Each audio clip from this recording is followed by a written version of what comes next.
అభి ఎంత దగ్గరవ్వాలనుకున్నా, ఎంత అభిమానం పొందాలని చూసినా అది జన్మలో జరగదు.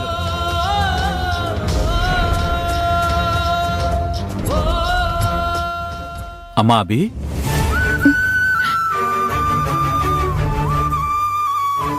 అమ్మా రాహుల్ అన్న మాటలకి నువ్వు బాధపడుతున్నావా?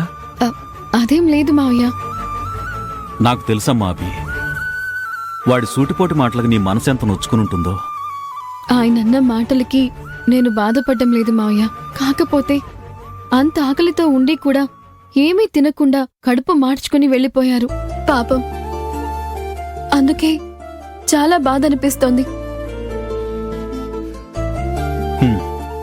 భార్య అంటే ఇలాగే ఉండాలని ప్రతి క్షణం నువ్వు నిరూపించుకుంటూనే ఉంటావమ్మా. ఇప్పుడు కూడా అదే నిరూపించుకుంటున్నావు. వాడన్న మాటలకి నువ్వు బాధపడ్డం లేదు. వాడు ఆకలితో వెళ్ళిపోయాడని బాధపడుతున్నావు. వాడు నిన్ను దూరం పెడుతున్నాడని నీకు బాధగా లేదా అమ్మా? నన్నెక్కడ దూరం పెట్టారు మావయ్య? అదేంటమ్మా అభి అలా అంటున్నావు? వాడు నిన్ను కనీసం దగ్గర కూడా చేరనివ్వడం లేదు, దగ్గరయ్యే ప్రయత్నం కూడా చేయొద్దంటున్నాడు. మరి నువ్వేంటి ఇలా అంటున్నావు? మీరొకటి గమనించారా? ఆయన నేను చేసి పంపించిన దోశలు ఒక్క ముక్క నోటిలో పెట్టుకోగానే అవి ఎవరు చేశారో అని ఆయన గ్రహించగలిగారు. అవి నేనే చేశానని ఖరాఖండిగా చెప్పగలిగారు అంటే దాని అర్థం ఏంటి మావయ్య? ఆయన నాకు దూరంగా ఉన్నట్టు కనిపిస్తున్నా ఆయన మనసుకి నేను చాలా దగ్గరగా ఉన్నట్టే కదా.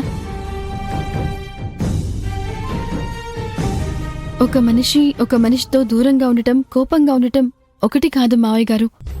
ఎంత కోపంగా ఉన్నా అవతలి మనిషి ఆలోచనలు, అలవాట్లు, అభిరుచులు అన్నిటికీ దగ్గరగా ఉంటే ఆ మనిషి కూడా దగ్గరగా ఉన్నట్టే మావయ్య.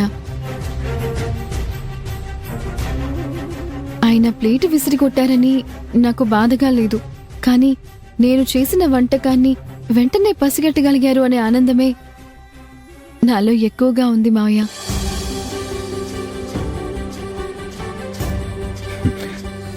నిన్ను చూసి అందరూ చాలా నేర్చుకోవాలభి. ఏం నేర్చుకోవాలి మావయ్య? నీ చుట్టూ ఎంత నెగిటివిటీ ఉన్నా కళ్ళకు కనిపించే పాజిటివిటీ మాత్రమే నువ్వు తీసుకుంటావు.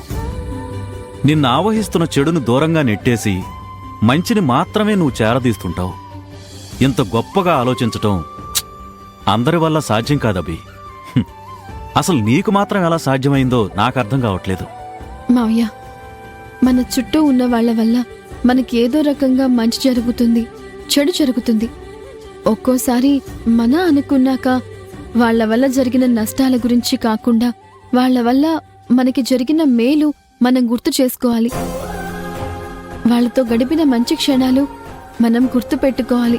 అప్పుడే ఎవరితోనైనా బంధాలు బావుంటాయి.